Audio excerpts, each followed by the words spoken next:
भारत में लोकतंत्र का त्योहार यानी लोकसभा चुनाव अपने अंतिम पड़ाव पर पहुंच चुका है।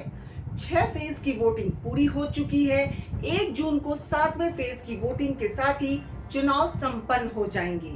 इस चुनाव में किसी पार्टी या नेता ने कोई कसर नहीं छोड़ी बयानबाजी करने में। इस सिलसिले को जारी रखते हुए हमारे पूर्व प्रधानमंत्री डॉक्टर मनमोहन सिंह, जो अपनी चुप्पी के लिए जाने जाते हैं, उन्होंने भी बोला।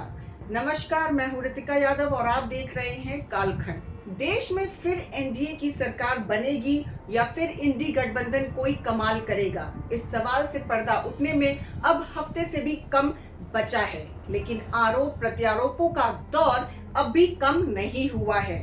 पूर्व पीएम और कांग्रेस नेता मनमोहन सिंह ने प्रधानमंत्री नरेंद्र मोदी पर निशाना साधा है।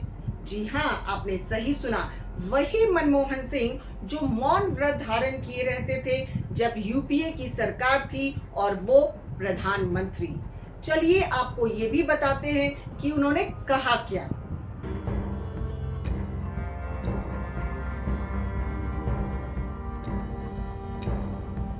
उन्होंने आरोप लगाया कि पीएम मोदी ने विपक्ष को निशाना बनाने के लिए एक खास समुदाय के खिलाफ असंसदीय और घृणास्पद बयान देकर पीएमओ की गरिमा को कम किया है।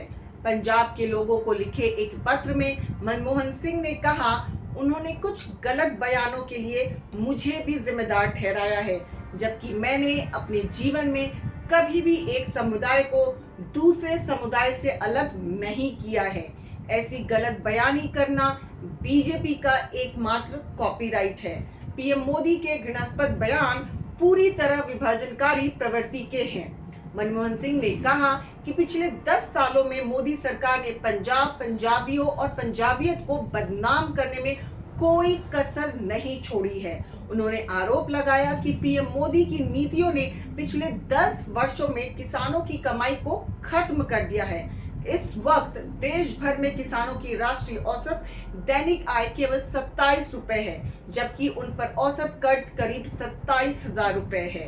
खाद, ईंधन, बीज समेत खेती के काम आने वाली सभी चीजों पर महंगाई बढ़ गई है, जबकि उनकी आय पहले से घटती जा रही है। पंजाब के लोगों को 2 साल पहले हुए किसान आंदोलन की याद दिलाते हुए पूर्व प्रधानमंत्री ने कहा, पंजाब, हरियाणा, यूपी के किसान 3 कृषि कानूनों को वापस लेने को आंदोलन कर रहे थे।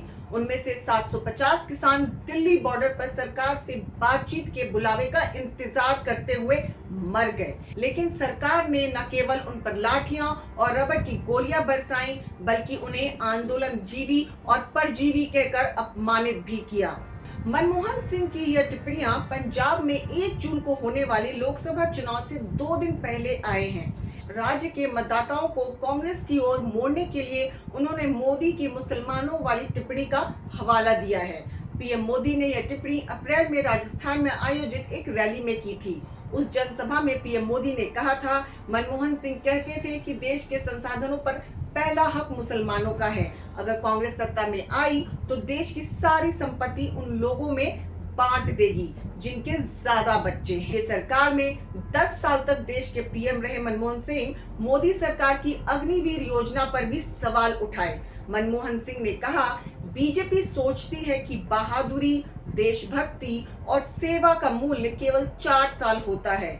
ऐसा करना उनके फर्जी राष्ट्रवाद को दर्शाता है। उन्होंने कहा कि मोदी सरकार ने सशस्त्र बलों पर गलत सोच वाली अग्निवीर योजना थोपी है, जिसका नुकसान देश को भुगतना पड़ेगा। इतना कुछ बोल दिया मनमोहन सिंह ने, पर हम उनसे ये पूछना चाहते हैं कि वो कांग्रेस पार्टी के लोगों के आपत्तिजनक बातों पर कुछ क्यों नहीं कहते? राहुल गांधी की अजीबोगरीब बातों पर क्यों नहीं कहते? मनमोहन सिंह जी, ये आपके विचार हैं या अभी भी आप किसी के निर्देश पर बोल रहे हैं? क्योंकि अगर ये चुप्पी आपने पहले तोड़ी होती तो शायद कांग्रेस पार्टी का ये हाल ना होता। शायद युवराज राजगद्दी पर भी बैठे होते। अगर आपको हमारी ये रिपोर्ट पसंद आई हो तो हमारे चैनल कालखंड को लाइक और सब्सक्राइब करना ना भूलें, क्योंकि हम उठाते हैं आपके हक की आवाज पुख्ता सबूतों के साथ। जय हिंद, जय भारत।